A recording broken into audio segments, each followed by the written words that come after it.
Very good evening. Welcome to left and right. Visakha ఎయిర్పోర్ట్లో కోడికత్తి దాడి నుంచి బయటపడిన జగన్ 17 రోజుల విశ్రాంతి తర్వాత మళ్ళీ ప్రజా సంకల్ప యాత్రలోకి క్షేత్రంలోకి వెళ్ళిపోయారు. దాడి తర్వాత యాత్రకు వచ్చిన జగన్కు జనం అపూర్వ స్వాగతం పలికారు. అయితే జనంలో ఎలాంటి చర్చ జరుగుతోంది? దాడికి ముందు జనం ఎలా స్వాగతించారు జగన్ని, దాడి తర్వాత ఎలా స్వాగతించారు, ప్రస్తుతం ప్రజల్లో ఎలాంటి చర్చ జరుగుతోంది? మరోవైపు జగన్కు దాడి జరిగిన తర్వాత ప్రభుత్వం 3 అంచెల భద్రత కల్పించింది. మరోవైపు కేవలం 3 అంచెల భద్రత మాత్రమే కాకుండా 70 మంది పోలీసులు జగన్కి ఎప్పుడు సెక్యూరిటీగా ఉంటూ ఉన్నారు. సేమ్ టైం జగన్ శిబిరం వద్ద సీసీ కెమెరాలు ఏర్పాటు చేశారు.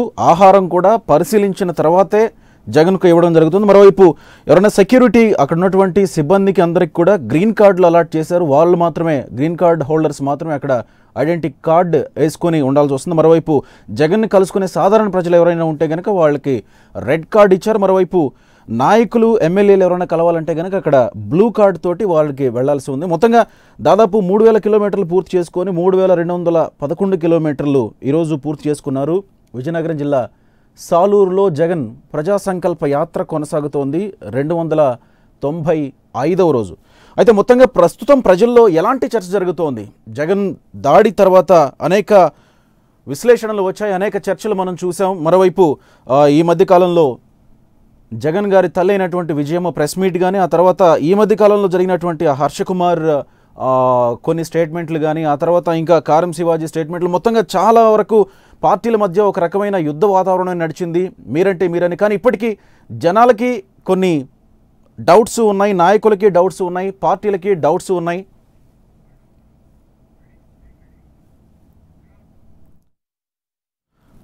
రైట్. అయితే ప్రస్తుతం అసలు జగన్ ఈరోజు విశాఖ ఎయిర్పోర్ట్లో ప్రవేశించిన తర్వాత ప్రజల స్పందన ఎలా ఉందో, అక్కడ సెక్యూరిటీ ఎలా ఉందో మా ప్రతినిధి వివేక్ లైవ్లో అందిస్తారు. వివేక్, ప్రస్తుతం ఈరోజు జగన్ 295వ రోజు పాదయాత్రకి విజయనగరం జిల్లా సాలూరు నియోజకవర్గంలో ప్రవేశించినప్పుడు అక్కడ పరిస్థితి ఎలా ఉంది? సెక్యూరిటీ పరిస్థితి ఎలా ఉంది? ప్రజలు ఎలా జగన్ను స్వాగతించారు అక్కడ? గోపి, ముఖ్యంగా 295వ ప్రజా సంకల్ప యాత్ర ఈరోజు సాలూరు నియోజకవర్గంలోని మక్కువ దగ్గర నుంచి మొదలైంది. ముఖ్యంగా ఒక ఉద్వేగపూరితమైన వాతావరణం అయితే మొదలైంది. ఈరోజు 295వ ప్రజా సంకల్ప యాత్ర మీరు అన్నట్లు ఒక భద్రత విషయంలో మాత్రము పోలీసులు 3 అంచెల భద్రత. నిన్న విజయనగరం ఎస్పీ గారు చెప్పినప్పుడు రో పార్టీ ఉంటుంది మూడవ అంచెలో, 2వ అంచెలో జగన్ వ్యక్తిగత సిబ్బంది, మొదటి అంచెలో జగన్ గన్మెన్లు ఉంటారు. సో ఈ 3 అంచెల భద్రత ఏర్పాటు చేస్తున్నట్టు విజయనగర ఎస్పీ నిన్న చెప్పడం జరిగింది ఆల్రెడీ. అయితే ప్రజల నుంచి స్పందన అయితే ఎప్పట్లాగానే ఉంది. తన కార్యకర్తల విషయంలో మాత్రము, అభిమానులు మాత్రము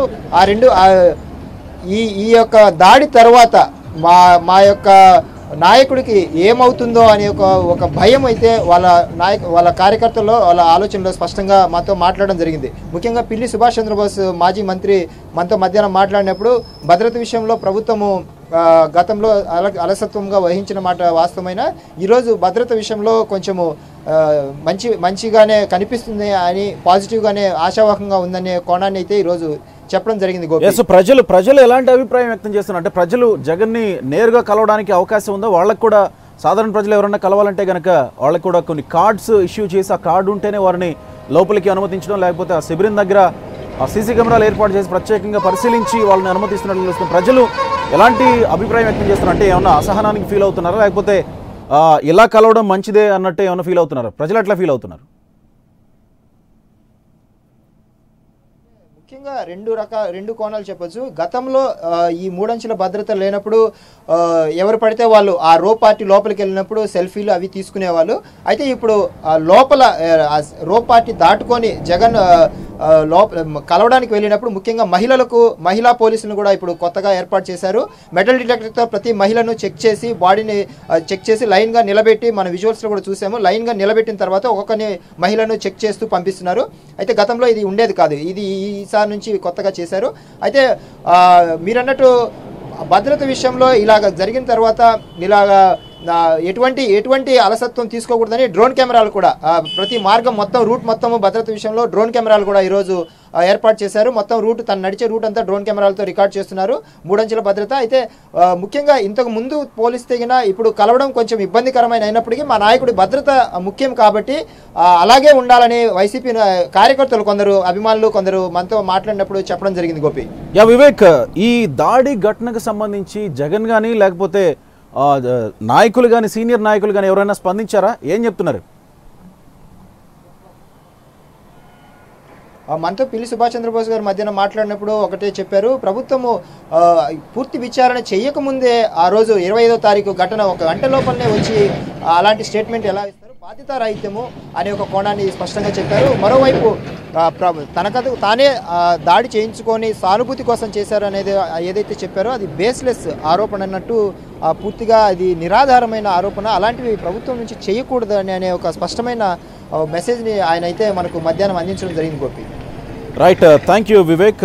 మొత్తంగా అది ప్రజల్లో కూడా చాలా అనుమానాలు అపోహలు ఉన్నాయి, ఇటు పార్టీల్లో కూడా అనుమానాలు ఉన్నాయి. కానీ ఎలాంటి నివృత్తి లేకుండానే ప్రస్తుతం జగన్ పాదయాత్ర కొనసాగించారు. మరోవైపు పోలీసులు స్టేట్మెంట్ అడిగితే జగన్ పోలీసులకు స్టేట్మెంట్ ఇవ్వకుండానే ప్రస్తుతం పాదయాత్ర అయితే కొనసాగించారు. మరి జగన్ తల్లైనటువంటి విజయమ్మ ఒక ప్రెస్ మీట్ పెట్టి కొన్ని ప్రకటనలు చేశారు. మరి ఆ ప్రకటనల ప్రభావం ఎలా ఉంది, ప్రజల్లో ఎలాంటి చర్చ జరుగుతోంది, ప్రజలకు ఉన్నటువంటి డౌట్స్ మీద ఇటు ప్రభుత్వం కానీ ప్రతిపక్షం కానీ ఎలాంటి క్లారిటీ ఇవ్వలేదు, ఇటు పోలీసు డిపార్ట్మెంట్ నుంచి కూడా ఇంకా ఎలాంటి క్లారిటీ లేదు. అయితే ప్రస్తుతం ప్రజల్లో ఈ జగన్ మలివిడత పాదయాత్ర దాడి తర్వాత దాడికి ముందు ఎలాంటి చర్చలు కొనసాగుతున్నాయి అనే ఈ చర్చలో మనతో పాల్గొనేందుకు మనతో పాటు సురేష్ గారు టీడీపీ నాయకులు మనతో పాటు అమరావతి స్టూడియోలో ఉన్నారు. అలాగే వెంకటరెడ్డి గారు కాంగ్రెస్ అధికార ప్రతినిధి హైదరాబాద్ నుంచి మనకి అందుబాటులో ఉన్నారు. తిరుపతిరావు గారు బీజేపీ నాయకులు హైదరాబాద్ నుంచి అందుబాటులో ఉన్నారు. రాజీవ్ గారు వైసీపీ యువ నాయకులు వైజాగ్ నుంచి అందుబాటులో ఉన్నారు. ఒక చిన్న బ్రేక్ తర్వాత ఈ చర్చలోకి మనం వెళ్లే మొత్తం వీటన్నిటిపై సమగ్రంగా చర్చించే ముందు రాజీవ్ గారు వైజాగ్ నుంచి. రాజీవ్ గారు, మొత్తంగా ఇప్పటి వరకు జరిగినటువంటి పరిణామాలు మనం చూసాం. దాడి 25వ తేదీ ఎప్పుడైతే దాడి జరిగిందో ఆ తర్వాత జరిగినటువంటి పరిణామాలు, చర్చలు ప్రజల్లోకి బలంగా వెళ్ళిపోయింది. ఎందుకంటే ఒక ప్రధాన ప్రతిపక్ష నాయకుడు జగన్ కాబట్టి ఇటు ఒకరిపై ఒకరు ప్రతిపక్ష నేతలు, ఇటు అధికార పార్టీ నేతలు ఒకరిపై ఒకరు విమర్శలు చేసుకున్నారు. స్వయంగా ముఖ్యమంత్రి గారు ఈ విషయం మీద చాలాసార్లు స్పందించారు. ఢిల్లీలో కూడా ఈ విషయాన్ని ప్రస్తావించిన పరిస్థితిని మనం చూసాం.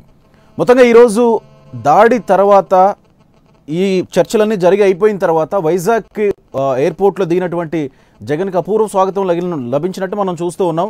మొత్తంగా విజయనగరంలో ప్రజల ఆదరణ ఎలా ఉంది, ప్రజల స్పందన ఎలా ఉంది? మీరు దగ్గర నుంచి చూసుంటారు.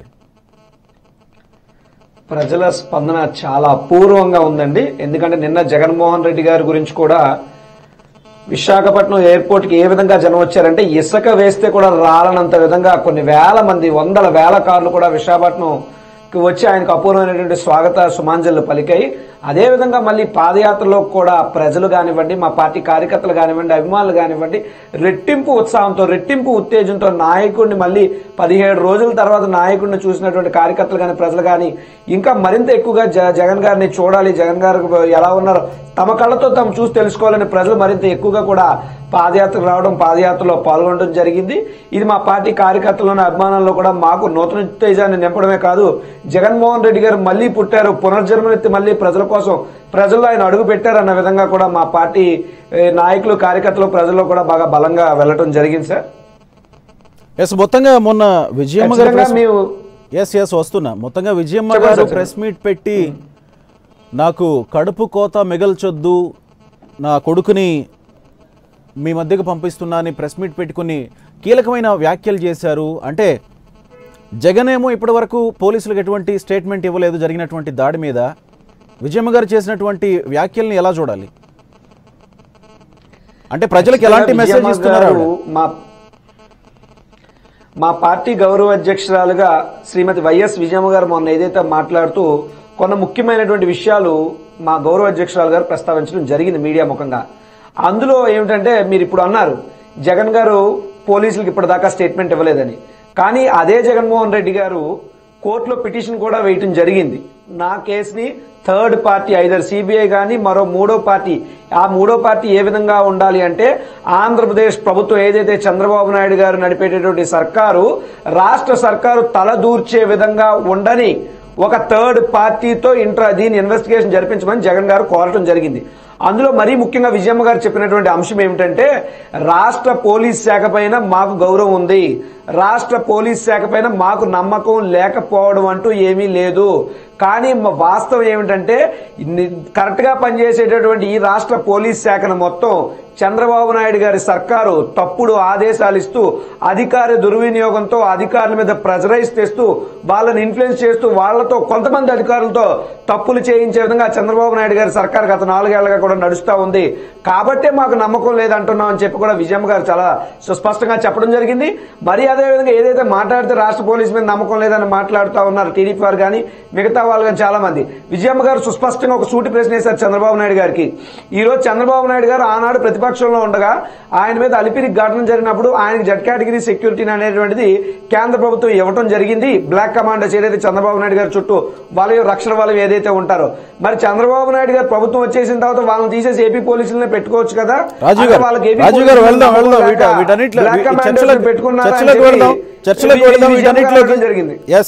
చర్చలోకి వెళ్దాం, వీటన్నిటి లోపలికి వెళ్ళినప్పుడు తెలుస్తుంది. కానీ ప్రజల్లో ఎలాంటి చర్చ జరుగుతోంది, జరిగినటువంటి అన్ని పరిణామాల మీద ఈరోజు జగన్ అంటే మళ్ళీ పాదయాత్రకు వచ్చారు కాబట్టి పాదయాత్రకు వచ్చిన తర్వాత ప్రజల స్పందన ఎలా ఉండేది అనేది మనం ప్రాథమికంగా చర్చిద్దాం. వెంకటరెడ్డి గారు, వన్ మాట ఒక్క మీరు సార్ గోపి గారు జగన్ గారి స్పందన గురించి అన్నారు కదా. జగన్ గారు జనం కోసం వచ్చారు, జనం జగన్ గారి కోసం వచ్చారు, జనం జగన్ కలిస్తే ప్రపంచం అనే ఈ రోజు రాష్ట్ర వ్యాప్తంగా ప్రజలందరూ కరెక్ట్ వాటి మీద విశ్లేషిద్దాం. వెంకటరెడ్డి గారు, మీకేమనిపిస్తోంది? ఈ రోజు జగన్ బహిరంగ సభ పెట్టి ప్రసంగించకపోయినప్పటికీ కూడా ఆయనకి ఎయిర్పోర్ట్ లో లభించినటువంటి స్వాగతం గానీ, ఆ తర్వాత ప్రస్తుతం పాదయాత్రలో ప్రజలు వస్తున్నటువంటి తీరు కానీ ఎలా అనిపిస్తుంది? అంటే దాడి జరగక ముందు ఒకలా దాడి జరిగిన తర్వాత ఇంకోలా ఏమన్నా మార్పులు ఉన్నాయనిపిస్తుందా? అంటే వాస్తవంగా చూసినట్లయితే జగన్మోహన్ రెడ్డి గారి పాదయాత్రకి ముందు నుంచి కూడా మనము చూస్తున్న అంశమే, ఏమేమి కొత్తగా చెప్పుకోవాల్సిన అవసరం లేదు. ఇంతకుముందు కూడా ప్రజలు ఎక్కువ సంఖ్యలో రావటం కానీ వారితో మమేకం అవటం కానీ జరుగుతున్నది. ఒక వైజాగ్ డిస్టిక్ వచ్చినప్పుడే కాదు, బిగినింగ్ వారు పులివెందల నుంచి చేసినప్పటి నుంచి కూడా చూస్తే ప్రజల స్పందన అయితే బాగుంది. ఆ విషయాన్ని మనం కాదనలేనటువంటి అంశం చూస్తున్నాం. కాకపోతే ఇప్పుడు ఏంటంటే ఒక దురదృష్టకరమైనటువంటి సంఘటన జరిగింది. ఆ నేపథ్యంలో వాళ్ళు 15 రోజులు పాటు రెస్ట్ తీసుకొని ఇప్పుడు 15 రోజుల తర్వాత యాత్ర ప్రారంభించినప్పుడు మామూలుగానే ఉధృతంగా వస్తున్న జనాలు ఈ నేపథ్యంలో ఏంటంటే ఒక సంఘటన జరిగింది, అలాంటి సంఘటన జరిగింది 15 రోజుల తర్వాత గ్యాప్ తీసుకున్నప్పుడు సహజంగానే ఉన్నదానికంటే ఎక్కువ రావడం జరుగుతుంది. అది 2 కావచ్చు 3 కావచ్చు. ఆ నేపథ్యంలో ఈరోజు ఎక్కువ మంది రావటము, వారికి ఒక రకంగా మోరల్ సపోర్ట్ ఇవ్వడం, సో ఆ నేపథ్యంలో చూడాలి మనము. అంటే ప్రజలు వస్తారు, దాడి జరిగింది కాబట్టి దాడి జరిగిన తర్వాత జగన్మోహన్ రెడ్డి గారు ఏం మాట్లాడతారు అనేది ఖచ్చితంగా అందరికీ ఉండేటువంటి క్యూరియాసిటీ. కానీ ప్రజల్లో ఎలాంటి చర్చ జరుగుతోంది? ఇప్పటికీ ప్రజలకి ఉన్నటువంటి డౌట్స్ అయితే నివృత్తి కాలేదు. ఇటు పార్టీ తరపు టీడీపీ నుంచి కానీ, వైసీపీ నుంచి కానీ, పోలీసుల తరపు నుంచి కానీ అసలు ఎవరు చేశారు, ఇది ఎవరు దీన్ని వెనుకున్నారు అనేది రకరకాల వార్తలు అయితే వస్తూ ఉన్నాయి. ప్రస్తుతం ప్రజల్లో ఎలాంటి చర్చ జరుగుతుంది అనుకోవచ్చు? ఇప్పుడు జనస్పందన వరకు అయితే ఇది. ఇక జరిగిన సంఘటన గురించి అయితే వాస్తవం చెప్పాలంటే వర్టికల్ డివిజన్ వచ్చింది ప్రజల్లో. అది టీడీపీ వాళ్ళు కావచ్చు, లేకపోతే వైకాపా వాళ్ళు కావచ్చు, సరే కాంగ్రెస్ బీజేపీ జనసేన పక్కన పెడితే ఎస్పెషల్ అయితే టీడీపీ వైకాపాకు సంబంధించినట్టయితే వర్టికల్ డివిజన్ వచ్చింది. ఏంటి అంటే వైకాపా వాళ్ళు చేసేళ్ళకి కంప్లీట్గా ప్రభుత్వము లేకపోతే టీడీపీ వాళ్ళు దీని అస్తమైంది అంటారు. అదే టీడీపీ వాళ్ళు వచ్చేసి లేదు వీళ్ళే చేయించుకున్నారంటారు. తమాషా ఏంటంటే మీరు అడిగింది కరెక్ట్ ప్రశ్న. జనాలు ఎలా ఉందంటే ఇద్దరు అంతే బలంగా నమ్ముతున్నారు. ఓ సాధారణ కార్యకర్త దగ్గర నుంచి ఆ పార్టీలో మేధావులు కావచ్చు, ప్రొఫెషనల్స్ కావచ్చు, పై స్థాయి లీడర్ వరకు కూడా బలంగా నమ్ముతున్నారు. ఎవరు చెప్పే వర్షన్స్ ఏదైతుందో అది టీడీపీ వాళ్ళు చెప్పే వర్షన్ని వాళ్ళు మరి అది కాదని తెలిసి కూడా బలంగా నమ్ముతున్నారు. అదేవిధంగా వైకాపా వాళ్ళు కూడా కింది స్థాయి నుంచి పై స్థాయి వరకు కూడా మేధావులతో సహా ఆ పార్టీకి సంబంధించిన వాళ్ళు అదేవిధంగా నమ్ముతున్నారు. ఇది కరెక్ట్ కాదు. అంటే ఒక అంశము పూర్తిగా తేలక ముందు ఇంత బలంగా నమ్మటం అనేది కరెక్ట్ కాదు. ఈదర్ సైడ్ వాళ్ళు కావచ్చు వీళ్ళు కావచ్చు, అది ప్రాపర్గా ఇలాంటి ఏంటంటే అంత గుడ్డిగా నమ్మి ఒకళ్ళు ఇంత స్థాయిలో ఆరోపణలు చేసుకోవడము అంటే గతంలో ఏమో కానీ ఇది మరీ ఈసారి ఎక్కువ అయినట్టు అనిపిస్తుంది. ఇన్వెస్టిగేషన్ త్వరగా చేసి దీనికి ఒక కంక్లూజన్ ఇచ్చినట్లయితే ఇలాంటి స్పెక్యులేషన్స్ ఇలాంటి ఆలోచనలు తగ్గడానికి అవకాశం ఉంటుంది. లేకపోతే ఏమవుతుందంటే ఒక రకంగా చెప్పాలంటే వాళ్ళ విచక్షణ కూడా మర్చిపోయి టూ మచ్గా డెప్త్గా దీని గురించి ఒకరి మీద ఒకళ్ళు ఆరోపణలు చేసుకున్నట్టు అనిపిస్తుంది. Yes right. తిరుపతిరావు గారు మీకేమనిపిస్తుంది?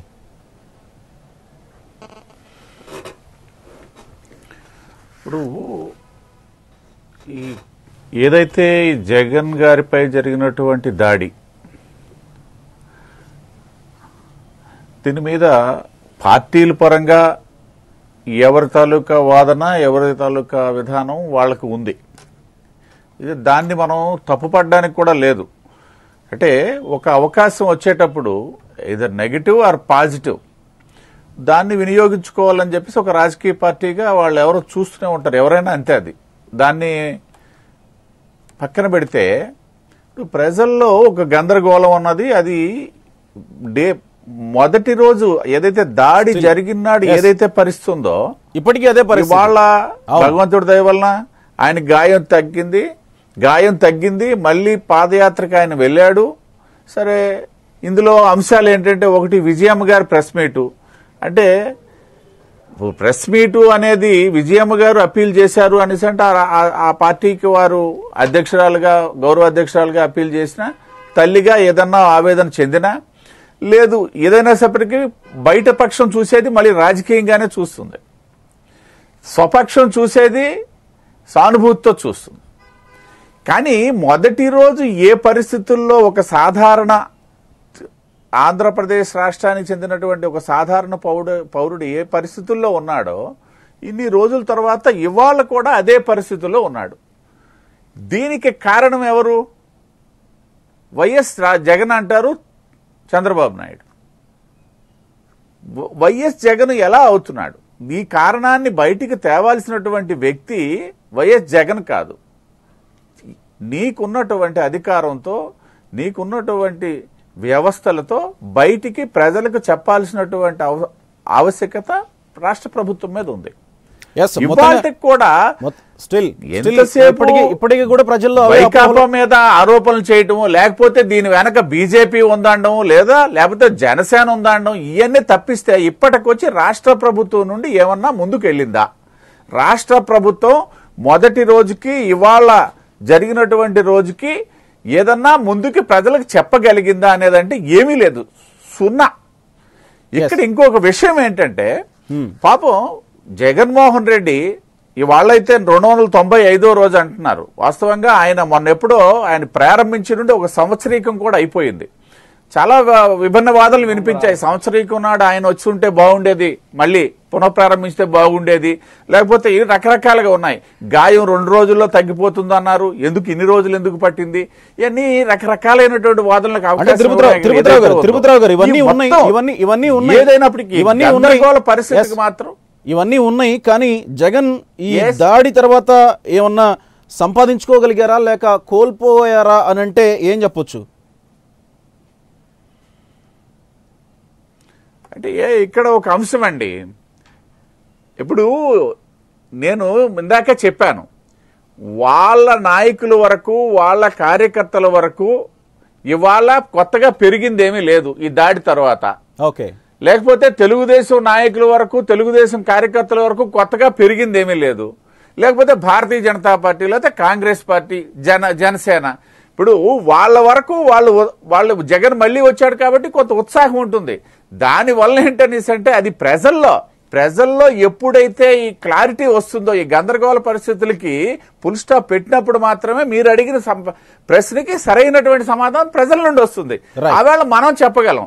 ఇవాళ ఎవరి దానికి వాళ్ళే కట్టుబడి ఉన్నారు. ఈ గందరగోళం మధ్యలో ఉన్నటువంటి ఒక పెద్ద సమూహాన్ని మనం విస్మరించి ఇవాళ జగన్కు పెరిగింది, సరే వైకాపా వాళ్ళు అనుకోవచ్చు, తప్పేం లేదు, వాళ్ళు సానుభూతి పెరిగింది అనుకోవచ్చు.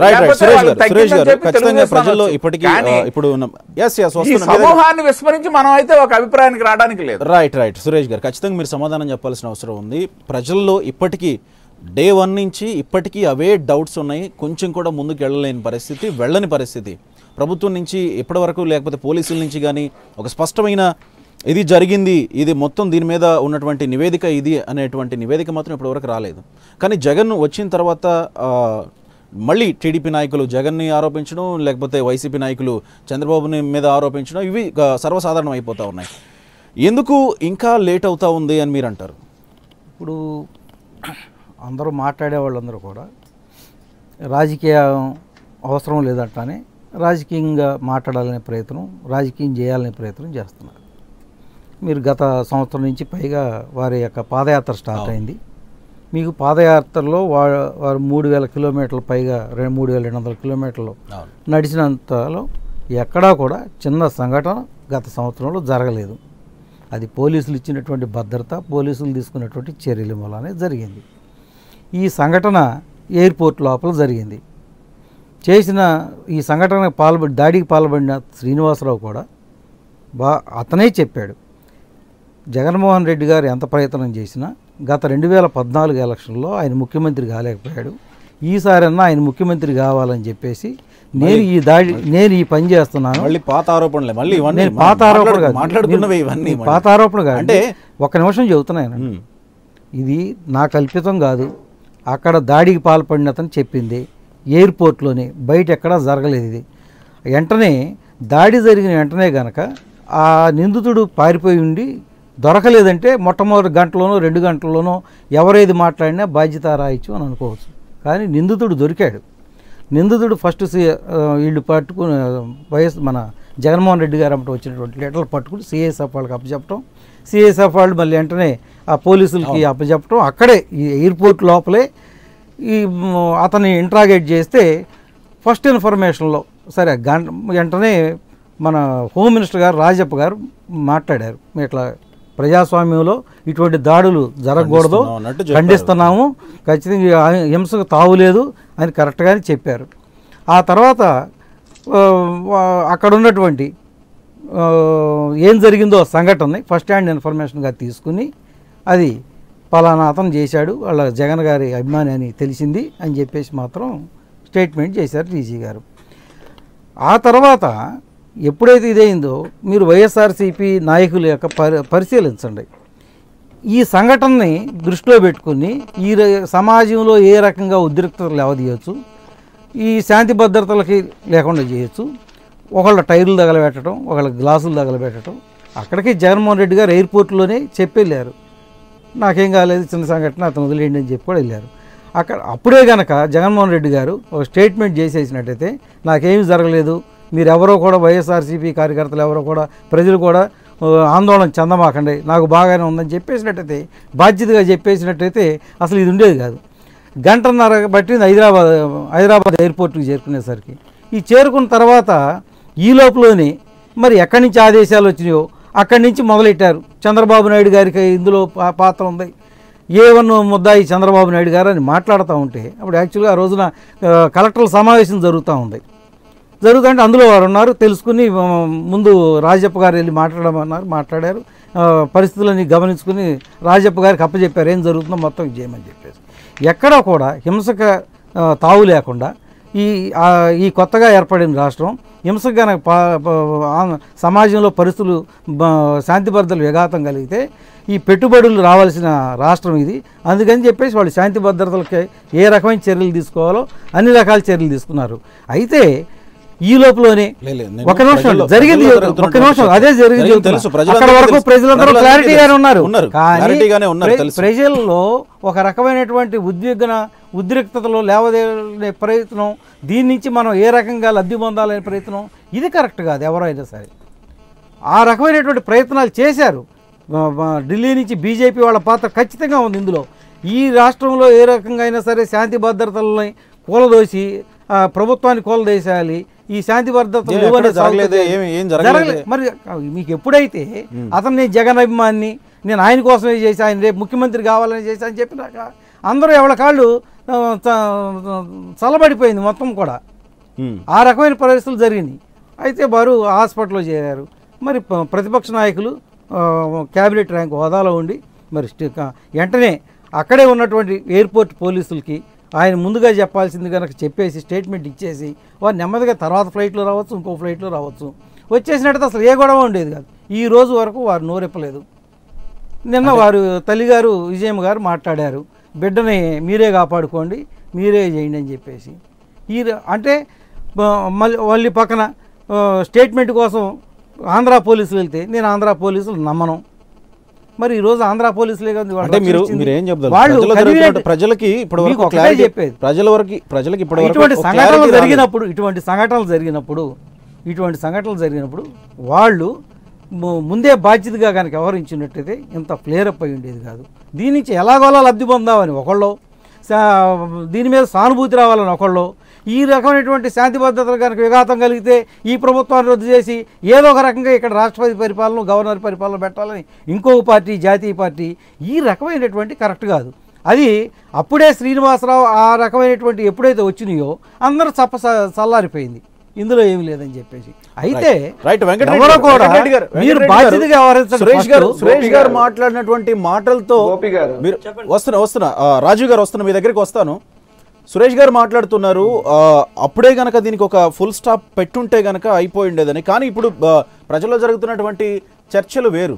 సురేష్ గారు ప్రస్తుతం వాళ్ళ అమ్మగారు చెప్పినటువంటి ప్రెస్ మీట్లో మాట్లాడినటువంటి మాటలు కానీ వాటన్నిటిని ఉటంకిస్తూ మాట్లాడారు. కానీ ప్రస్తుతం ప్రభుత్వం తరపు నుంచి కానీ పోలీసుల తరపు నుంచి కానీ ఒక క్లారిటీ ప్రజలకైతే ఇప్పటి వరకు రాలేదు. కానీ ఈ క్లారిటీ ఎవరు ఇవ్వాల్సిన అవసరం ఉంది? ఈ క్లారిటీ ఇవ్వకపోవడం మూలాన ఎవరికి నష్టం, ఎవరికి లాభం అనుకోవచ్చు? ఒకటి ఇన్వెస్టిగేషన్ నడుస్తుంది, సిట్ వేశారు. 10-20 రోజుల్లో అయితే ఎక్స్పెక్ట్ చేయలేం కదా మనం, కొంత మినిమం టైం అయితే కావాలి. ఇప్పుడు 17 రోజులు అయింది సిట్ వేసి. ఆ రోజు జరిగిన సంఘటన ఏదైతే అక్టోబర్ 25వ తేదీ జరిగింది సంఘటన, అక్టోబర్ 25 నుంచి ఈ రోజు చూస్తే దాదాపు 15 రోజులు అయింది. ఇన్వెస్టిగేషన్ జరుగుతుంది. అందుకే చెప్పేది ఏంటంటే ఇక్కడ ఈ రోజుకి సురేష్ గారు చెప్పినా లేకపోతే వారు వైకాపా ప్రతినిధి సారీ వారి పేరు గుర్తురావట్లేదు వారు చెప్పినా కూడా స్టిల్ ఆ రోజు అక్టోబర్ 25వ తేదీన రాజీవ్ గారు అక్టోబర్ 25వ తేదీ జరిగిన సంఘటన జరిగిన రోజు తర్వాత జరిగిన పరిణామాల్లో ఎవరెవరు ఏం చెప్పారో ఇప్పటికి కూడా దాదాపు అదే లైన్ వస్తుంది తప్పితే ఎవరు కూడా మళ్ళీ ఫర్దర్ లైన్ ఒకళ్ళు ఎవరు తగ్గినట్టు కానీ ఒకళ్ళు పెరిగినట్టు కానీ ఏం కనిపించట్లేదు. ఆ రోజు ఏ లైన్ తీసుకున్నారు, ఈ రోజుకి అదే లైన్ ఉంది. సో వీళ్ళు అదే చెప్పింది ఇందాక వర్టికల్ డివిజన్ వచ్చేసింది. కార్యకర్త స్థాయి నుంచి మేధావుల వరకు కూడా వీళ్ళు ఏదైతే స్టాండ్ తీసుకున్నారో ఆ పార్టీ ప్రతినిధులు అదే స్టాండ్ మీద ఇప్పటికీ కన్ఫైన్ ఉన్నారు. సో సిట్టు నివేదిక ఇప్పుడు రేపు నాకు తెలిసి రేపు అనుకుంటా కోర్టు సబ్మిట్ చేయమని చెప్పింది. సిట్టు నివేదిక సీల్డ్ కవర్లో హైకోర్టుకు సబ్మిట్ చేయడం జరిగింది. మరి ఇన్వెస్టిగేషన్ ఈ రోజు అయినంత వరకు మరి రేపు హైకోర్టుకి ఇస్తే హైకోర్టు కూడా దాని మీద ఒకసారి మొత్తం స్టడీ చేసి వాళ్ళు కూడా చెప్పడం జరుగుతుంది. బట్ ఏమంటే వీళ్ళు తొందరపడకూడదు, త్వరగా రావాలని వాళ్ళు కూడా సిట్టు నివేదిక వచ్చేంత వరకు కూడా టీడీపీ వాళ్ళు కూడా ఏంటంటే ఇలాంటి ఆరోపణలు వాళ్ళకు కూడా తెలియదు కదా వీళ్ళే చేయించుకున్నారనో లేకపోతే ఆ వ్యక్తి మీద కానీ ఆరోపణలు ఆపితే కొంచెం ఏంటంటే చూసే జనాలకు నిజంగా అంటే ఆ పార్టీ బాగానే ఉంటుంది కానీ చూసేవాళ్ళు కూడా కొంచెం మరి ఇది ఒక పెద్ద ఇష్యూ కాస్త చిన్న ఇష్యూ కింద అయిపోయింది. ఒక కామెడీ కింద చెప్పాలంటే బాధాకరమైన విషయం ఏంటంటే ఒక కామెడీ కింద కన్వర్ట్ అయిపోయింది. అది ఇద్దరికి కామెడీ, వాళ్ళను చూసి నవ్వుకుంటున్నారు, వీళ్ళను చూసి నవ్వుకుంటున్నారు. ఇంత పెద్ద సంఘటన జరిగితే వీళ్ళు ప్రభుత్వం చాలా సీరియస్గా తీసుకోవాలి. అదేవిధంగా ప్రధాన ప్రతిపక్షం వాళ్ళు కూడా సీరియస్గా స్పందించి ఏ దశలో ఎవరెవరు స్పందించాలో ఆ విధంగా స్పందించున్నట్లయితే కొంత ఈ కామెడీ కిందనో లేకపోతే మరొక విషయం మీరే చెప్పాల్సినటువంటి గ్రావిటీ తగ్గిన అంశానికి అది తగ్గకుండా ఉండేదనేది నా ఉద్దేశం. మీరు సీనియర్ నేతగా అన్ని పరిశీలిస్తూ వస్తున్నారు కాబట్టి మొదటి నుంచి రాజకీయాలని కూడా మీరే చెప్పాల్సినటువంటి విషయం. ఈరోజు జగన్ పై దాడి జరిగిన తర్వాత అప్పుడున్నటువంటి సెక్యూరిటీ వేరు, ఇప్పుడు మొత్తం సెక్యూరిటీ మొత్తం 3 అంచెల సెక్యూరిటీని కల్పించారు. దాదాపు 70 మంది పోలీసుల్ని జగన్కి సెక్యూరిటీగా ఉంచారు. సాధారణ ప్రజలు జగన్ని నేరుగా వెళ్ళి కలవడానికి అంటే ఇంతకు ముందులాగా వెళ్ళి నేరుగా కలవడానికి అవకాశం లేనటువంటి పరిస్థితి. ఇది ఎంతవరకు కరెక్ట్, లేకపోతే నాయకులకి ప్రజలకి మధ్య ఈ పోలీస్ సెక్యూరిటీ ఉండడం వల్ల ఏమన్నా గ్యాప్ పెరిగే అవకాశం ఉందనుకోవచ్చా, లేకపోతే సెక్యూరిటీ ఉండడం మంచిదే అంటారా? అంటే రాజకీయ నాయకుల వాళ్ళ జీవితమే వాళ్ళ వృత్తే ప్రజలతో మమేకం అవ్వాలి, ప్రజల సమస్యలు తెలుసుకోవాలి, ప్రజల దగ్గరికి వెళ్ళాలి. వారి వృత్తిలో భాగమే ఇది ప్రజలతో కలవటం. సో అది విడదీయరైనటువంటి సంబంధం ప్రజలతోటి ఉన్నటువంటి రాజకీయ నాయకులకి. ఎట్ ద సేమ్ టైం ఏమవుతుందంటే ఇలాంటి దురదృష్టకరమైన సంఘటనలు జరగవన్న అజంప్షన్ తోటి రాజకీయ నాయకులు ఏంటంటే జనాల్లోకి వెళ్తుంటారు. ఎప్పుడుకైనా అజంప్షన్ ఏంటి, ఎప్పుడు కూడా దాడులు జరగవు, హత్యా ప్రయత్నాలు జరగవు అన్న ఉద్దేశంతో వెళ్తారు. దాడులు జరుగుతాయి, హత్యా ప్రయత్నాలు రోజు అడుగడుక్కి ప్రతిరోజు జరుగుతుంది అనుకుంటే ఏ రాజకీయ నాయకుడు జనాల్లోకి వెళ్ళలేరు. గతంలో కూడా చూసినట్లయితే ఇలాంటి సంఘటనలు మన రాష్ట్రంలో కావచ్చు దేశంలో కానీ చూస్తే ఏళ్ల మీద లెక్క పెట్టవచ్చు ఇలాంటి సంఘటనలు జరిగేది, ఇది హత్యా ప్రయత్నాలు లాంటివి. సో ఆ నేపథ్యంలో ఏంటంటే జనాలకి వెళ్తుంటారు. ఒక సంఘటన జరిగిన తర్వాత ఏంటంటే జాగ్రత్త పడాలి కాబట్టి ఆ నేపథ్యంలో ఈరోజు సెక్యూరిటీ టైట్ చేయడం జరిగింది. బట్ ఇది కూడా కొంత పీరియడ్ తర్వాత ఏంటంటే మళ్ళీ ఒక కాన్ఫిడెంట్ వీళ్ళకి కానీ పోలీసులకు కానీ ఒక కాన్ఫిడెంట్ ఒక నమ్మకంగా వస్తే మళ్ళీ ఇలాంటి సంఘటనలు జరగడానికి అవకాశం తక్కువ ఉంటుంది. లేదా జరగవు అనుకున్నప్పుడు కొంత సెక్యూరిటీని కూడా సడలించడానికి అవకాశం ఉంటుంది. అదేవిధంగా కూడా వీళ్ళు కూడా ప్రజలతో కలవడానికి అవకాశం ఉంటుంది. సో బట్ ఎంత సెక్యూరిటీ ఉన్నా ఏదేమైనా సరే రాజకీయ నాయకులకు తప్పదు, ప్రజలతో కలవాల్సిందే, వాళ్ళ సమస్యలు వినాల్సిందే.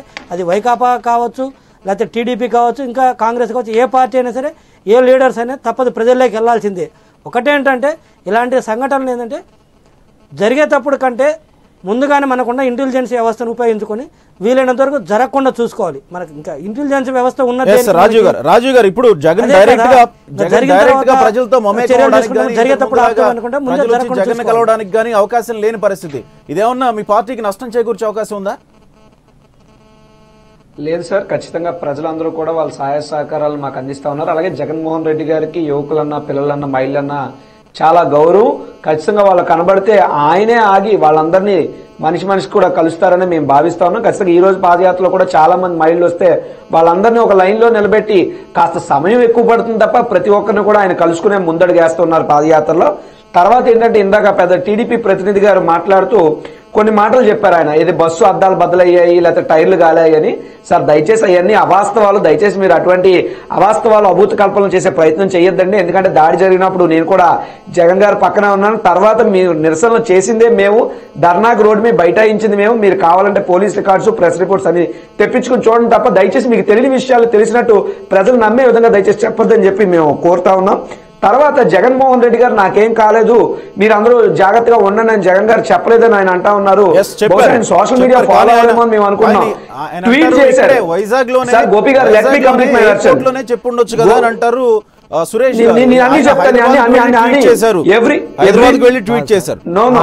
జరగంగానే పోలీస్ స్టేషన్ లో ఏమీ కాలేదని చెప్పినట్టయితే అసలు ఏమి ఉండేది కాదు. నిన్న హైకోర్టులో కూడా వీళ్ళు అడ్వకేట్ గారు పిటిషన్ వేసినప్పుడు చర్చకు వచ్చినప్పుడు అది జడ్జి గారు అడిగారు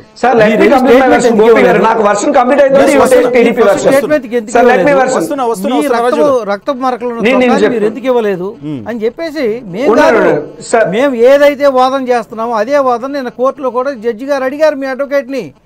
మేము అవాస్తవాలు చెప్పట్లేదు. ఇప్పటి వరకు క్లారిటీ రాకపోవడానికి ఇవన్నీ కారణాలు ఈ రోజు వరకు ఒకటే ఈ రోజు వరకు జగన్ గారు ఎందుకు మాట్లాడలేదు?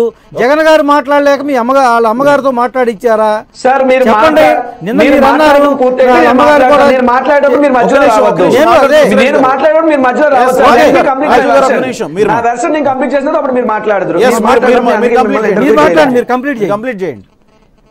ఎస్ సార్, ఇప్పుడు జగన్ గారి మీద మీకు విశాఖపట్నం ఎయిర్పోర్ట్ లో ఇప్పుడు ఈ రోజు కాదండి, ఆయన జూలై ఎండింగ్ నుండి పాదయాత్ర విశాఖ జిల్లాకి ఎంటర్ అయినప్పటి నుండి మొన్న దాడి జరిగింది. మళ్ళీ నిన్న కూడా ప్రతిసారి ఆయన విశాఖపట్నం ఎయిర్పోర్ట్ కు వస్తున్నప్పుడు ఆయనకంటూ ప్రభుత్వం ఇచ్చినటువంటి ఇంటెలిజెన్స్ గన్మెన్లు ఉన్నారు. ప్రతిసారి ఎయిర్పోర్ట్ లో మేము రిక్వెస్ట్ చేస్తాం విఐపీ లాంజ్ వరకు మా నాయకుడికున్న ఇంటెలిజెన్స్ గన్మెన్ లోపలికి పంపించమని. కానీ ఏ రోజు ప్రభుత్వం అలౌ చేయలేదు అక్కడ ఉన్నటువంటి లోకల్ పోలీస్. రెండోది, ఆ వ్యక్తి ఎవరైతే లోపలికి వెళ్ళాడో ఖచ్చితంగా లోకల్ పోలీస్ క్లియరెన్స్ సర్టిఫికెట్ తీసుకున్న తర్వాత మాత్రమే కేంద్ర ఆధీనంలో ఉన్నటువంటి ఒక సంస్థలో ఒక వ్యక్తి వెళ్ళగలడు అనేది ఇది నగ్న సత్యం. 2 కేసులు ఉన్నటువంటి ఆ దొండగడికి ఎవరు క్లియరెన్స్ రిపోర్ట్ ఇచ్చారు, ఏమిచ్చారు, ఏ నాయకుడి సిఫార్సు, ఏ పోలీసు అధికారులు ఖచ్చితంగా విచారణలో తేలాలని మేము కూడా అడుగుతా ఉన్నాం.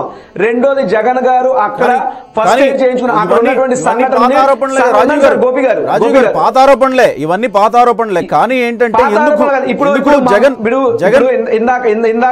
ఇందాక టీడీపీ ప్రతినిధి గారు మాట్లాడుతూ జగన్ గారు మాట్లాడలేక అన్నారు. జగన్ గారు మాట్లాడితే తట్టుకునే శక్తి కూడా మీకు ఎవరికి లేదని మాకు తెలుసు. ఆయన న్యాయస్థానంలోనే పోరాటం ద్వారా నిజాలు నిగ్గు తేల్చాలనే జగన్ గారు కట్టుబడి ఉన్నారు. కాబట్టి మేము ఇప్పటికీ ఎంక్వైరీ చేస్తాం. ఈ మాటలన్నీ వద్దు సార్.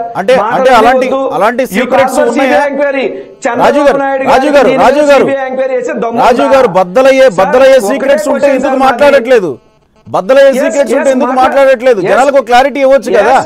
జనాల క్లారిటీ లేక ఎప్పటి వరకు ఉన్నారు కదా. కోర్టు సార్, నేను అనేది అన్ని ఒక స్టేట్మెంట్ పోలీసులకు ఇస్తే అయిపోతుంది కదా. పోలీసులు విచారణ జరుపుతారు కదా. సార్ ఈ రోజు చంద్రబాబు నాయుడు గారి కబంధ హస్తాల్లో ఆంధ్రప్రదేశ్ రాష్ట్ర పోలీస్ వ్యవస్థ చిక్కుబడిపోయి సర్వనాశనం అయిపోయింది. కాబట్టి ఇంటెలిజెన్స్ వ్యవస్థ సంపూర్ణంగా ఫెయిల్ అయింది. జరిగిన తుని సంఘటన చూసుకోండి, నిన్న కాక మొన్న మావోయిస్ట్ చేతిలో హతమైన పోలీసులను చూసుకోండి. ఇంటెలిజెన్స్ వ్యవస్థ పూర్తిగా వైఫల్యం చెందింది. వాళ్ళది కాదు ఆ తప్పు, చంద్రబాబు నాయుడు గారిది. ఈ రోజు మేము ఒకటే అడుగుతున్నాం, చంద్రబాబు నాయుడు గారికి దమ్ముందా? జగన్ గారి మీద జరిగిన జాడి మీద సిబిఐ ఎంక్వైరీ చేసే దమ్ముందా? శ్రీనివాస్ మీద లై డిటెక్టర్ పెట్టి టెస్ట్ చేసే దమ్ముందా? నార్కో అనాలిసిస్ టెస్ట్ చేయించే దమ్ముందా? వీటికి సమాధానం చెప్పండి. జరిగిన పాతకాన్ని తవ్వి కంపు చేయొద్దు. ఉన్న నిజాలను ప్రజలు వేచి చూస్తున్నారు. ఎవరు దీని అందరికీ కుట్రపడిందని ప్రజలకు తెలియాలి. మీకు దమ్ము, ధైర్యం, నీతి, నిజాయితీ ఉంటే థర్డ్ పార్టీ ఎంక్వైరీ వేయండి. గతంలో ప్రతిపక్ష నాయకుడిగా వైఎస్ రాజశేఖర రెడ్డి గారు ఉన్నప్పుడు ఆయన తననైన జగన్మోహన్ రెడ్డి గారి మీద ఇదే చంద్రబాబు నాయుడు గారు ఆరోపణ చేస్తే వైఎస్ రాజశేఖర రెడ్డి గారు ఎంతో ధైర్యంగా చెప్పారు, తన కొడుకు అయినప్పటికీ కమా నువ్వు సిబిఐ ఎంక్వైరీ వేసుకో. ఈ రోజు మీకు ఆ దమ్ముంటే కమాన్ సిబిఐ ఎంక్వైరీ వేయండి తప్ప దయచేసి అబద్ధపు మాటలను నిజాలు చేసే విధంగా అసత్యాలను, అవాస్తవాలను ప్రచారం చేసి ప్రజల్ని మభ్యపెట్టే ప్రయత్నం చేయొద్దని చెప్పి చేతులు జోడించి టీడీపీ వారికి మాత్రం నేను రిక్వెస్ట్ చేస్తా ఉన్నాను. మీరు 2012 నుంచి మాటలు దాడి చేస్తానన్నారు. మీ ప్రపంచాన్ని తట్టుకోలేక జనం మిమ్మల్ని ఎక్కడ ఉంచాలో అక్కడ ఉంచారు. ఒకటి. రెండోది, మీ మీద మీరు సిబిఐ ఎంక్వైరీ చేసుకున్నామన్నారు కదా, ఆ రోజున ఏపీ సర్కిల్ సిబిఐ ఆఫీసర్కి ఇవ్వకుండా మెడ్రాస్ సర్కిల్ వాళ్ళకి ఇచ్చుకున్నారు. అది దాని విషయం మీరు తేల్చండి. మాకు మెడ్రాస్ వాళ్ళే, చెన్నై వాళ్ళే కావాలి, మాకు ఏపీ వాళ్ళు అక్కర్లేదని ఎందుకు అడిగి మరీ ఎంచుకున్నారు అక్కడ సిబిఐ తోటి? అది మీరు ఒకటి సమాధానం చెప్పండి. మీకు ఎప్పుడు ఏపీ పోలీసుల మీద ఎవరి మీద నమ్మకం లేదు, మీకు వేరే వాళ్ళ మీదే నమ్మకం ఉంటుంది. కాబట్టి మీరు అది ఒకటి క్లారిటీ ఇవ్వండి. ఆ రోజున సిబిఐ ఎంక్వైరీ చేసిన రోజున ఏపీ జేడీకి ఇవ్వకుండా మెడ్రాస్ చెన్నై జేడీ గారికి ఎందుకు ఇచ్చి మీరు ఎంక్వైరీ చేసుకున్నారు? అదొకటి సమాధానం చెప్పండి, అదొకటి క్లారిటీ ఉండాలి. ఏమంటారు? ఇక దమ్ము ధైర్యం గురించి, దమ్ము ధైర్యం మాటల్లో కాదండి, చేతల్లో. ఈ చంద్రబాబు నాయుడు గారు అలిపిరి సంఘటన వెనక ఎవరున్నారో మీ అందరికీ తెలిసిందే. ఆ గంగిరెడ్డి ఎవరో, ఇవాళ గంగిరెడ్డి ఎవరితో ఉన్నారు, మారిషస్లో బయట దేశాల్లో ఎట్ట తీసుకొచ్చారు, అది పెట్టుబడి ఎవరు పెట్టారు, సెల్ ఫోన్లు ఎవరు ఇచ్చారు, వాళ్ళకి డబ్బులు ఎవరు ఇచ్చారు, నిధులు ఎవరు ఇచ్చారు, మొత్తం తెలిసిందే. మీ నేరపూరితమైన మనస్తత్వం, మీ కుట్ర రాజకీయాలు మాకు ఆపాదించవద్దండి, అవన్నీ మీకున్నాయి. ఎందుకంటే పరిటాల రవి గారి మర్డర్ విషయంలో ఏం జరిగింది? పాపం కడుపు కోత అంటున్నారు. ఇప్పుడు వాళ్ళ పిల్లలకు కడుపు కోత లేదా, వాళ్ళ తల్లి కోత లేదా, తండ్రి కోత లేదా, వాళ్ళకి పాపం వాళ్ళ పిల్లలు లేరా, వాళ్ళ పిల్లలు గారా? మీ అనుచరుడు మంగళకృష్ణ హైదరాబాద్లో భూ తగాదాలో ఎలా మళ్ళీ అరెస్ట్ చేశారు? ఇవన్నీ మీరు కుట్రపూరిత రాజకీయాలు, నేరపూరిత రాజకీయాలు, ఇవన్నీ మాకు ఆపాదించదు. మీరు వాళ్ళ మళ్ళీ సెంటిమెంట్ రాజకీయాలు చేయాలనుకోమాకండి. ఇదే మీ చేతుల్లో చంపబడిన వాళ్ళందరూ కూడా వాళ్ళకి భార్యలు ఉన్నారని, పిల్లలు ఉన్నారు, వాళ్ళు చాలా ఇబ్బందులు పడుతున్నారు. మొత్తమే తెలుగుదేశం పార్టీ కార్యకర్తలు 180 మంది చనిపోయారు గత 10 ఏళ్లలో. కాదు మీరు చర్చ దమ్ములు ధైర్యాల గురించి మీరు మాట్లాడద్దు. మీకు అంత లేదు.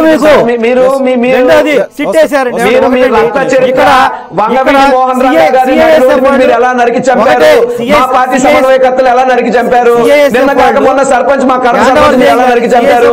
చంద్రబాబు నాయుడు గారు అండ్ హత్య రాజకీయాల గురించి చర్చ పెట్టుకున్నామంటే రెడీ. చర్చ దేని గురించి దాని గురించి మాట్లాడండి. గుమ్మడికాయ దొంగ అంటే భుజాలు ఎందుకు తడుకుంటారు సార్? గుమ్మడికాయ దొంగ అంటే మీరు భుజాలు ఎందుకు తడుకుంటారు? చర్చ హత్య రాజకీయాల మీద కమాండ్ చర్చిందా? వంగవీటి మోహన్ రంగా గారు హత్యకి మటర్ ప్లాన్, స్కెచ్ ప్లాన్ తీసింది ఎవరు? దాని దగ్గరుండి స్కెచ్ వర్కౌట్ చేసి వంగవీటి మోహన్ రంగా హత్య రాజకీయాల మీద చర్చ అంటే రెడీ సార్. టీడీపీ ప్రతినిధి గారు ప్రతి అంశం మీద చంద్రబాబు నాయుడు గారు రాజకీయాల్లోకి వచ్చిన నాటి నుండి జరిగిన ప్రతి హత్య మీద చర్చిద్దాం. హత్య రాజకీయాల మీద చర్చ అయితే చంద్రబాబు నాయుడు గారు రాజకీయాల్లోకి వచ్చిన నాటి నుండి నేటి వరకు జరిగిన ప్రతి హత్య మీద చర్చిద్దాం. చర్చ దేని మీద జరుగుతుంది, మీరు దేని మీద మాట్లాడుతున్నారు? గుమ్మడికాయ దొంగ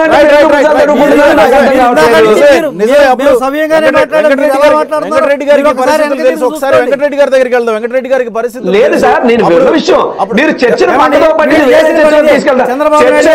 జగన్మోహన్ రెడ్డి గారు హత్యాయత్నం గురించి హత్య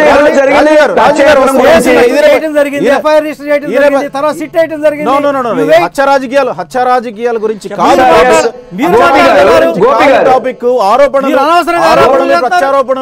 ఆరోపణలు ప్రత్యారోపణలు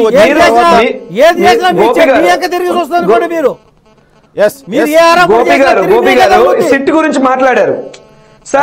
రాజు గారు మాట్లాడదాం వస్తున్న మీ దగ్గరికి వస్తున్నా. ఒకసారి వెంకటరెడ్డి గారి దగ్గర వెంకటరెడ్డి గారు, ఈ విషయంలో ఎవరైతే పరిటాల రవీంద్ర గారి హత్య జరిగిందో ఆ విషయంలో వైఎస్ రాజశేఖర రెడ్డి గారు తన కొడుకైనటువంటి జగన్ మీద కూడా విచారణ జరిపించాలని ఆదేశించారు. మన సురేష్ గారు ఆరోపిస్తున్నట్టు ఎందుకు ఏపీ పోలీసుల నుంచి విచారణకి ఆదేశించలేదు, లేకపోతే చెన్నై పోలీసుల్ని ఎందుకు ఆదేశించారనేది టీడీపీ తరఫు నుంచి వస్తున్నటువంటి ప్రశ్న. కానీ ఆ తర్వాత ఈ విచారణ జరిగిన తీరు కానీ లేకపోతే ఆయన మీద జరిగినటువంటి హత్య తర్వాత కానీ ఎవరు లాభం పొందారు అంటే సెంటిమెంట్ రాజకీయాలకు ఒక రకంగా మనం చూసినట్టు డీజీపీ ఒక వ్యాఖ్య చేశారు. ఆ దాడి జరిగిన తర్వాత సింపతి కోసం, జగన్ మీద సింపతి రావడం కోసం ఆయన కార్యకర్త అతని మీద దాడి చేశాడు అని చెప్పి డీజీపీ గారు ఒక వ్యాఖ్య చేశారు. ఆ విషయం మీద కూడా పెద్ద దుమారమే రేగింది. కానీ పరిటాల రవీంద్ర గారి హత్య జరిగిన తర్వాత ఎవరికి లాభించింది? మీరు అప్పుడు ప్రభుత్వంలో ఉన్నారు కదా, ఆ తర్వాత జరిగిన ఎన్నికల్లో వీలైనంత వరకు గతంలోకి వెళ్ళకూడదు అనుకుంటే మళ్ళీ చర్చలు మళ్ళీ గతంలోకే వెళ్తున్నాయి. ఎందుకంటే ఇప్పుడు జరిగిన దురదృష్టకరమైన సంఘటన, దీని మీద చర్చించి దీని అవుట్కమ్ ఇద్దరు సహకరించుకొని దాని అవుట్కమ్ కనుక్కోవాలి. లేకపోతే రేపు ఇంకొకలా జరగవచ్చు. ఈరోజు వైకాపాలో జరిగింది, లేకపోతే టీడీపీలో జరిగింది, లేకపోతే వైకాపాలో ఇంకొక నేతగా జరగడానికి అవకాశం ఉంటుంది. ఇలా పరస్పర ఆరోపణలు చేసుకొని అసలు జరిగిన సంఘటన వెనక ఉన్న వ్యక్తులు ఎవరు, అసలు ఉద్దేశాలు ఏంటి, అవి కనుక్కోకుండా 2004లో 2005లో పరిటాల రవీంద్ర గారిది అంటే ఇంకో కొంత ముందు సంవత్సరానికి పోతే ఇంకొక కాంగ్రెస్ లీడర్స్ ఉంటుంది, అంత ముందు పోతే టీడీపీ ఉంటుంది, అంత ముందు పోతే కాంగ్రెస్ ఉంటుంది. అంటే కొన్ని రాజకీయ పక్షాల ద్వారా జరిగి ఉండొచ్చు. ఆరోపణల్లో నిజాలు నిగ్గు తేలకుండా ఆరోపణల్లో లాభం పొందేది ఎవరు? నిజంగానే అది ఆరోపించడం వల్ల అవతల పార్టీ వాళ్ళకి కానీ ఆరోపించే పార్టీకి కానీ ఏమైనా లాభం చేకూరుతుందా అంటే ఏం చెప్తారు? ఇప్పుడు ఆరోపించకపోతే నష్టపోతామనే ఉద్దేశంతో ఆరోపిస్తున్నారు. దాని ద్వారా వచ్చే ఉపయోగం ఏమో కానీ మెదలకుండా ఉంటే మాత్రము వాళ్ళు ఆరోపించినప్పుడు మనం మెదలకుండా ఉంటే మనకు నష్టం జరుగుతుంది కదా. సో అది నిజమైనా కాకపోయినా కూడా అవతలలో ఒక ఆరోపణ చేస్తే యువతరాలు కూడా ఆలోచించకుండా ఒక గుడ్డిగా మనం ఒక ఆరోపణ చేసామనుకో దానికి దీనికి సెట్ ఆఫ్ అయిపోతుంది. సో సెట్ ఆఫ్ అయినప్పుడు మళ్ళీ ఎవరు ఓటర్స్ వాళ్ళకుంటారు, ఎవరు కార్యకర్తలు వాళ్ళకుంటారు, ఎవరు క్యాడర్ వాళ్ళకుంటుంది అన్న నేపథ్యమే తప్పితే చేసే ఆరోపణలలో ఇరువురు సైడు ఎంత ఏ స్థాయిలో నిజం ఉంది, ఆ ఆరోపణల పస ఉందా, అంత ఉందనేది ఆలోచించట్లేదు. ప్రతిసారి దమ్ముంటే సిబిఐ ఎంక్వైరీ ఏంటంటే గతంలో దాని గురించి క్లారిటీ అడిగి అంతే తప్పితే నేను ఆరోపించాలని ఉద్దేశంతో చేయలేదు. వారు ఆ విషయం ఆంధ్రప్రదేశ్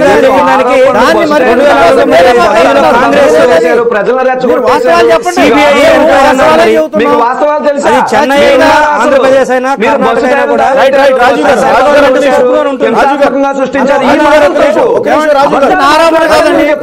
సత్యనారాయణ గారు ఏమన్నారో చూపించమంటారా? రాజీవ్ గారు బొత్స సత్యనారాయణ గారు ఏమన్నారు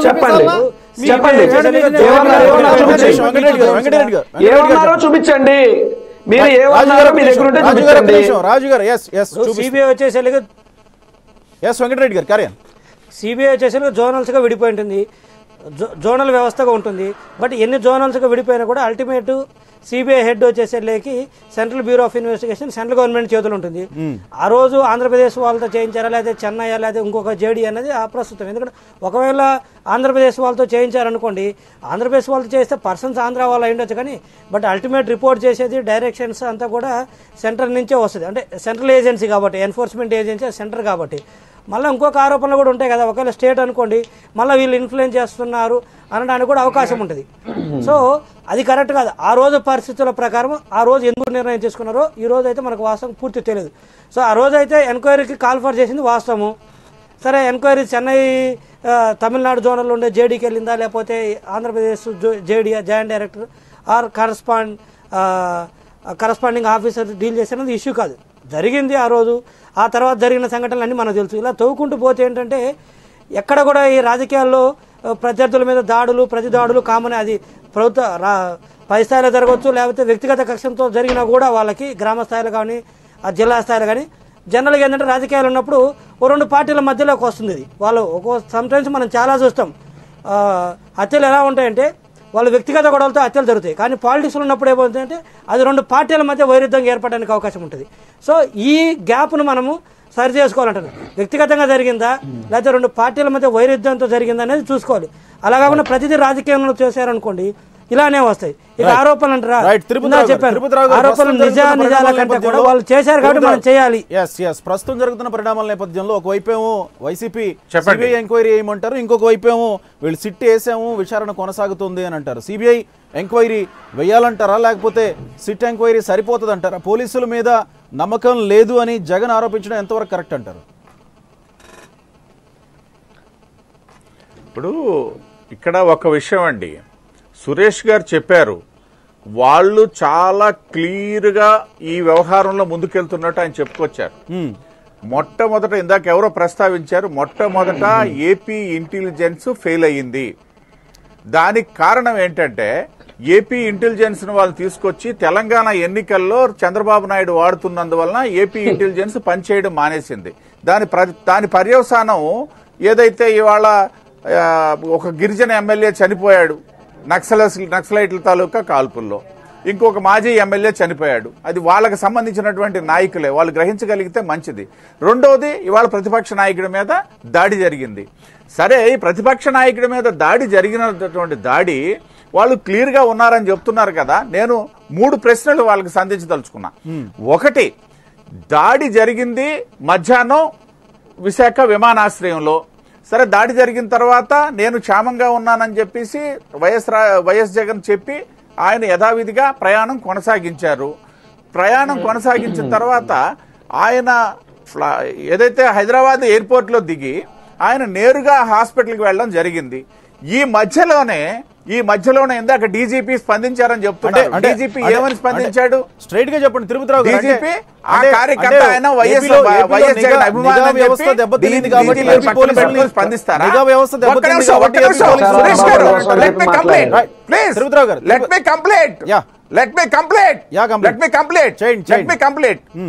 ఏదైతే డీజీపీ గారు చంద్రబాబు నాయుడు గారు స్పందించారు. నిజానికి అక్కడ జరిగినటువంటి దాడికి సంబంధించి అక్కడ ఉన్నటువంటి సిఐఎస్ఎఫ్ వాళ్ళు ఈవినింగ్ 4:30కి మాత్రమే ఏపీ పోలీసులకు హ్యాండ్ ఓవర్ చేస్తే సీఎం గారు ఎలా స్పందిస్తారండి? తెలిసి తెలియక ఇందాక భాజపా తాలూకా దర్శకత్వంలో ఆయన వెళ్ళి హాస్పిటల్లో జాయిన్ అయ్యాడని చెప్తున్నాడు. అలా కాకుండా సాక్షాత్ సీఎం గారు ఏమని స్పందించారు? రికార్డులు తీయండి. ఆయన ఎయిర్పోర్ట్ నుండి ఇంటికెళ్ళి ఇంటి దగ్గర నుండి మళ్ళీ హాస్పిటల్కి వెళ్ళాడని సీఎం స్పందించారు. డీజీపీ అంటారు అసలు 4:30 వరకు సాయంకాలం 4:30 గంటలకి కావాలంటే కేసు షీట్లు తీయండి తెలుస్తుంది. 4:30 గంటలకి ఏపీ పోలీస్ మీరు మధ్యాహ్నానికి ఎలా స్పందిస్తారు? చిత్తశుద్ధి ఉన్నట్లయితే జరిగినాయని అంటారు కాబట్టి ఏపీలో పనిచేస్తున్నటువంటి సిట్ ని నమ్మలేం, ఖచ్చితంగా సిబిఐ దర్యాప్తు వేయించాల్సిందే అని మీరు అంటారా? లేకపోతే సిట్ ని కూడా నమ్మొచ్చు, సిట్ వేయొచ్చు అని అంటారా? ఫైనల్ గా చెప్పండి. సిబిఐ సిట్లు నమ్మడానికైతే మాత్రం ఆంధ్రప్రదేశ్ ప్రజలు ఎవరు సిద్ధంగా లేరండి. ఎందుకంటే విశాఖ భూకుంభకోణానికి సంబంధించినటువంటి సిట్ ఎప్పుడు వేశారు, ఎప్పుడు నివేదిక సంబంధించింది, ఎప్పుడు ఆమోదించారు, ఇవాళ జరుగుతున్నటువంటి తతంగా మనకు తెలుసు. అయితే సిబిఐ ఎంక్వైరీ అనేది అడగడము వేయించుకోవడం ఇదేది కూడా కేంద్ర ప్రభుత్వం చేతిలో లేదు. రాష్ట్ర ప్రభుత్వం డిమాండ్ చేస్తే వెయ్యాలి, లేదా ఇప్పుడు హైకోర్టులో కూడా ఈ మ్యాటర్ ఉంది కాబట్టి హైకోర్టు ఏమన్నా సూచిస్తే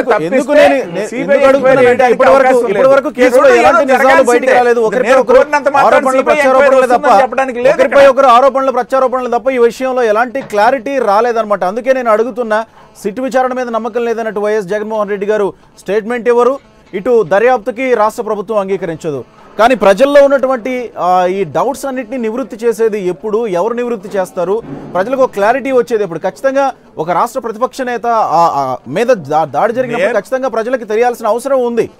కానీ ప్రజలకు ఇప్పటి వరకు కూడా ఇంకా డైలమాలోనే ఉన్నారు. కానీ ఇవన్నీ ఎప్పటికీ కొలిక్కి వస్తాయో తెలియని పరిస్థితి. మరి సిట్ ఎప్పటికీ దర్యాప్తు పూర్తి చేస్తుందో లేకపోతే స్టేట్ సిబిఐ ఎంక్వైరీకి అనుమతినిస్తుందా, ఇవన్నీ మున్ముందు తెలియాల్సిన విషయాలు. Anyways, thank you very much Venkatareddy గారు, తిరుపతిరావు గారు, అలాగే రాజీవ్ గారు, సురేష్ గారు, థ్యాంక్ యూ వెరీ మచ్ అండి చర్చలో పాల్గొన్నందుకు. రైట్, ఇది వాళ్ళ లెఫ్ట్ అండ్ రైట్. ఒక చిన్న బ్రేక్ తర్వాత మరిన్ని అప్డేట్స్ చూద్దాం. Stay tuned to AP24/7.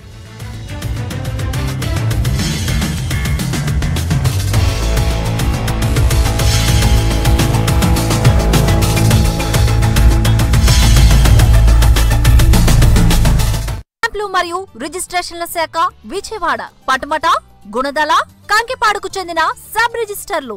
వివాహం జరిగి ఎన్ని సంవత్సరాలైనా పిల్లలు లేరని బాధపడుచున్నారా? సంతానం లేమికి ఇక